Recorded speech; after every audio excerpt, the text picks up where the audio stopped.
Hey guys, JKK here. Today I will show you the replays I played with Cassandra.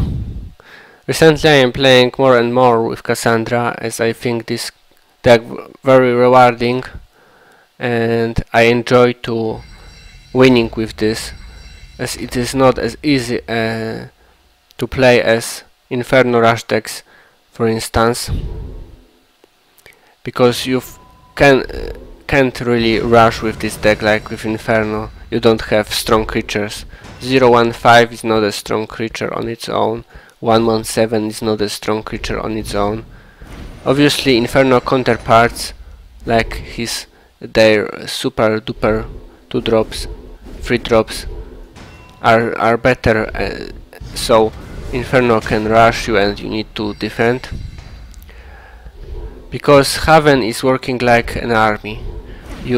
For playing Haven you need to have this load of guys, and then they keep steamrolling, healing themselves, keeping themselves alive, buffing themselves. Like, you have the Devout Priest that is 117 on its own, so it's weak, but then you have 3 guys around him, and then he is good because he is healing them. You have this barrack which is bad on its own because it is 111 token, but then you play more humans and it is strong, it's growing like crazy. So Haven is all about synergy and building an army, while Inferno is about raw power, playing one single creature that is a big threat on its own. That's why Inferno is better at early rush and Haven is better at late game rush, and that's why Haven, being a kinda like rush deck, still is super good versus control Kalazar, while these Inferno rushes are weak against Kalazar control. And I would say Kalazar control is built exactly for a reason to counter that kind of rushes with access to 8 Arcazras. So here, an interesting choice, I actually revised tactics this guy and also this spell that gives me a Swift, because he's not playing that many spells and I already have the one on hand, so I didn't want to have multiple of them because this is not the deck type I want to have 2 of them. And Swift is like super late game. I can access to this after I have already 4 here and 4 here, so it's like turn 10 or something, and I figure if I am able to survive to 10, I am gonna to win this, so this spell not really helpful for me in this matchup.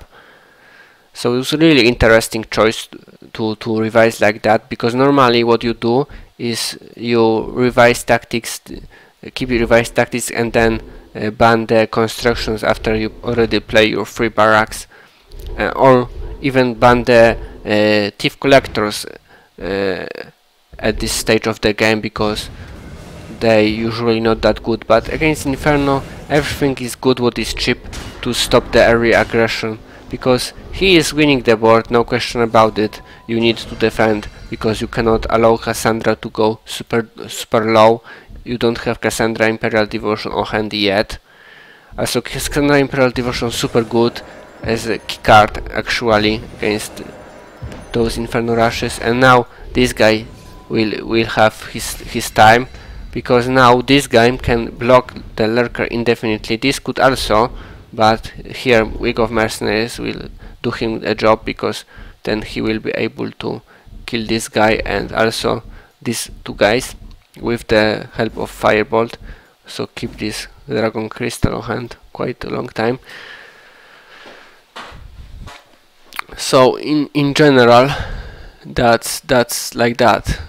You against this rush is actually very hard matchup, I must say, and you could make it better when you play Wolf Priest instead of set the Vanguard.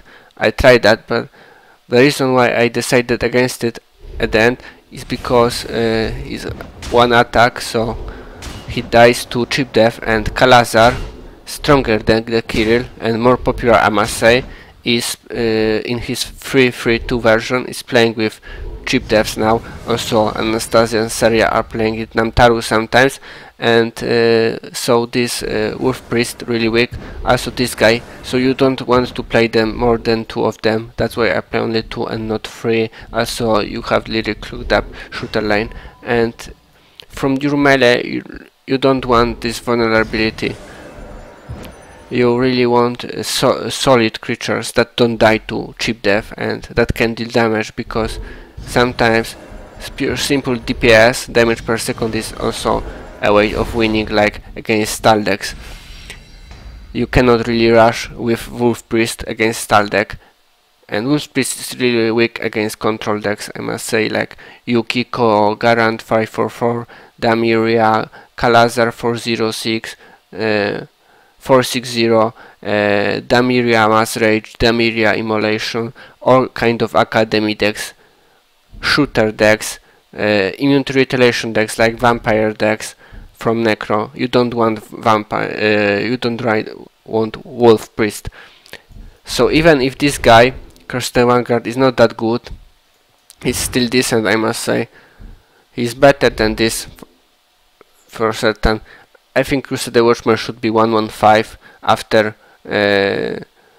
after losing his full HP to be really good. Now it is bad kinda, and this guy is like mediocre, but on the good side of mediocre, because 3 to 6 is really good for free. It's better than Oliphant. Then he's getting to 2 and 6, which is bad, but what can you do? He could be 3 to 6 on its own and stay like that. It would be only slightly better than Oliphant, so it would be the best free drop. Anyway, now he can use the Dragon Crystal to kill this with his Lurker.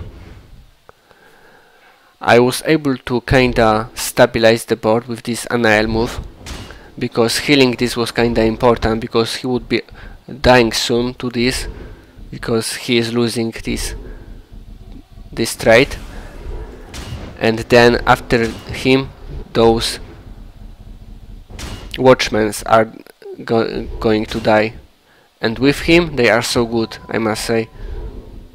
This is what I was talking about, this army that is helping each other, keeping on the board, getting stronger and stronger with every other human. And now I draw this Cassandra Imperial Devotion. I could play it now, it's possible, but then I cannot play these 2 cards, so I only have these options. So I should play like 4 of them. Actually I have only 3 of them left, so that's like 6 resources on here, but then I don't spawn the tokens, that's not an option. I could play this here, but then what I am doing with this 15 resource, like 10 resource and pass a turn, not really good. So I decided to wait, because that wasn't really that super crucial now, and I hit this perfectly, so now I can clear the board and maybe play Cassandra Imperial Devotion in later turns and up the magic now to be able to play some spells like Blinding Light maybe on this.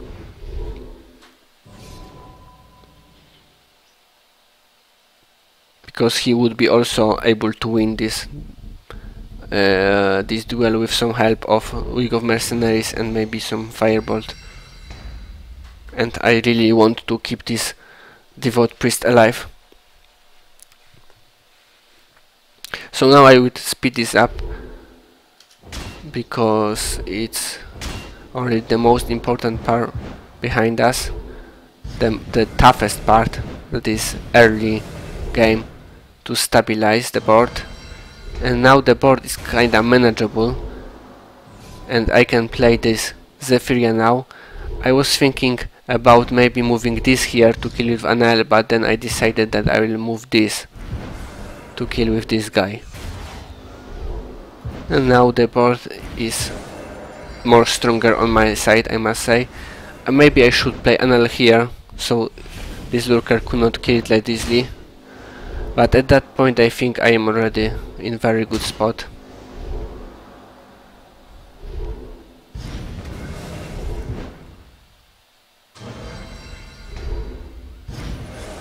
I was just playing creatures to heal more HP and add +10 resource, playing bridge to be able to replace Zephyria, playing all my Griffin crossbowmen and Zephyria, and my Ward Inquisitor is left on hand. Not really useful in that matchup. Here I do mistake, I should attack first to be able to kill this off. I was thinking too long about other possibilities.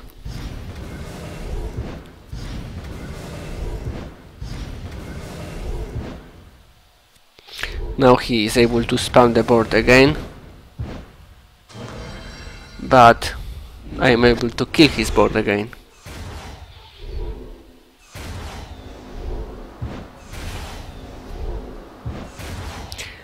So that's how you play against Inferno Rush. It's really one of the hardest matchups for Cassandra.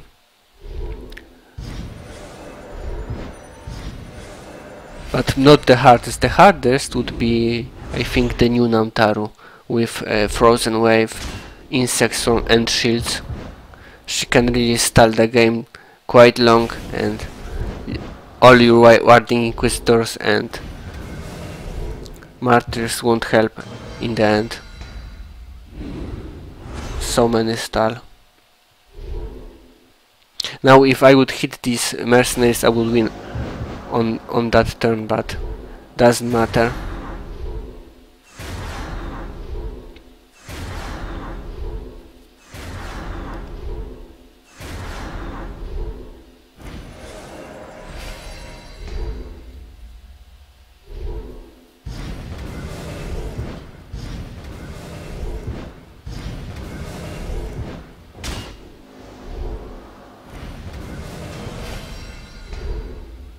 So that's about it here.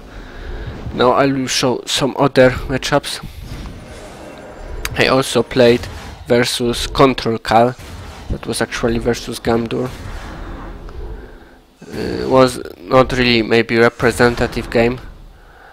Very short one, but still I will show you, because you kinda play really differently against Kalazar.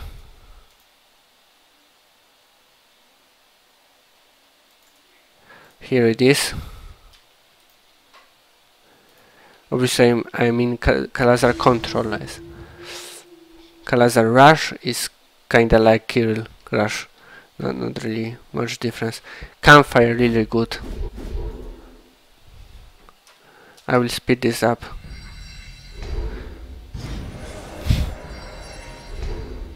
Because I want to show more replays today, so don't waste more time on this duel. It's not as interesting as the previous one.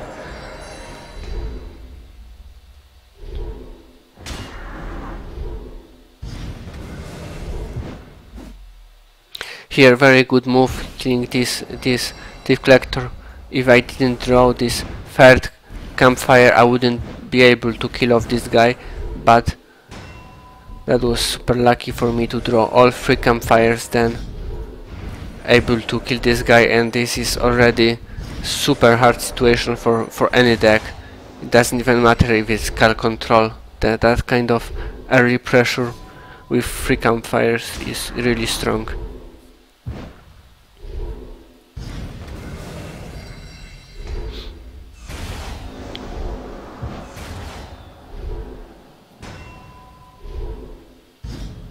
Here I am doing this like that to play around Soul River, but instead I probably should play around Arcade's Wrath more than about Soul River.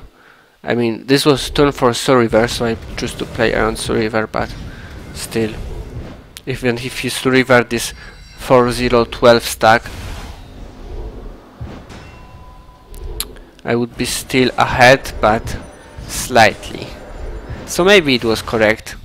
He didn't have Soul River, but if he would have Soul River, this would be not that good for me. And now this Arcade's Wrath, it's not really that good for him. I mean, it's his only option to survive, but I am still pretty much quite happy in the game here.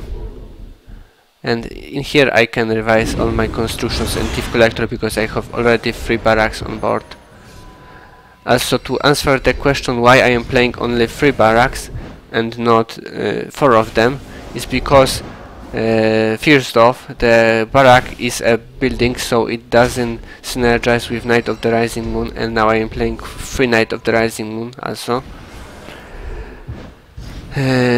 Secondly, it's because you don't really want 4 barracks on the board, because then you have little space to playing humans to buff barracks. With 3 barracks you can buff your humans to like 5-5-5, and with 4 barracks to only 4-4-4, but your playing space is limited. Sometimes you have only shooters and then you cannot play them, and you can only create like 2-2-2 or something. That's why I prefer to have only 3 barracks and not 4, and this seals the game. He is able to draw the Space Stealer Heretic but not able to play him, so this guy wins the game like that. Now I will also want to show the game I played versus Immundo versus Zardok, also kinda interesting game.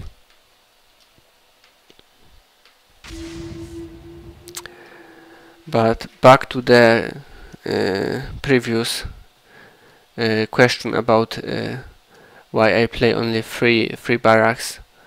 I will speed this up. So I also like to play barracks in some specific formations. Like I like to play them like I like to play 2 barracks on this shooter line, because in most matchups, like control matchups, you want barracks to be protected. You cannot play 3 of them on this lane because then you have no space for shooters, so you need to play the 3rd barrack on the front, but then you would play like here to be far away from the geyser possibility. Also, you could do in some decks that not run bloaters on bridges to punish the lane, you could stack barracks in one lane, and then you would do it in this lane or in this lane, and then if here, then the other one you play here, and if here, then other barrack you play here, just again to be safe from spells like geyser.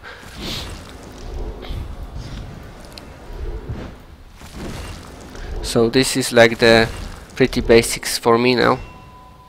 My barrack formations. Barrack is like your pretty important card.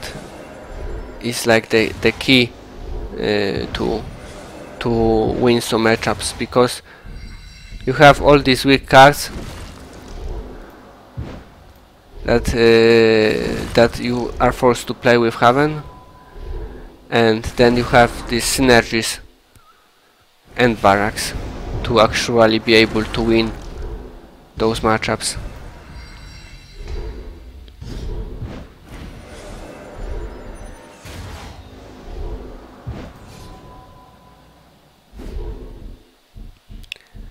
Here again only one construction, because still 1 barrack left and 2 thief collectors. Here he could play with insect swarms maybe, but this guy would be alive, so he chose to first play his own creatures, and he will be punished for that because I drew my martyr, and I will be able to play my martyr soon, just in perfect moment when he would really want to play his insect swarm, because now he will blinding light that guy, and then he would be able to play insect swarm. But I will choose to play martyr on this guy now. Also I draw this, so really good turn for me. Heal to back to 20, play golden horseshoe, play an Ael and martyr, and here martyr is really good in this deck because it and it enables you to secure the board, to really protect yourself from mostly from spells, but also him to clearing the tokens. And then next turn you can clear some of his guys, play some of your guys, and then with buffed tokens attack for full damage. And normally you wouldn't be able to do that. Also, I found out Broken Bridge is really good in this deck, because this Cassandra is much like the old Cassandra.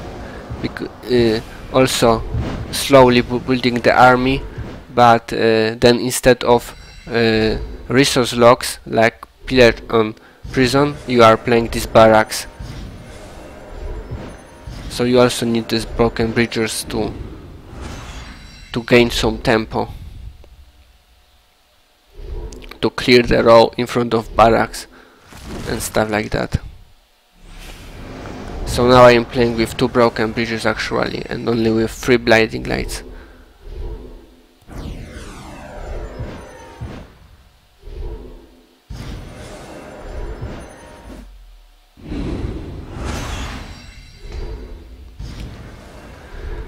So here he was able to again clear the board with Insect Swarm, but that doesn't really matter now, as I have already Blinding Light in hand. He's not able to block all lanes and double block on lanes. I have also the Swift spell on hand, so he was pretty much lost here, regardless of what he do. And that's how it ends. So that would be the last replay now. So I really recommend this deck. I think it's really good, but really tough to play and skill rewarding. You need to learn how to play it, because it's really full of hard decision to make, like either to play more creatures or spell, or when to play your big turn, your swing turn, where to play Warding Inquisitors, when to play Martyr and stuff like that, when to block, when to rush. You really need to figure this out, because if you not, then this deck is really not that good. And when I starting with this deck, I didn't have such a good results as I have now. So anyway, thanks for watching, hope you like it, and bye guys.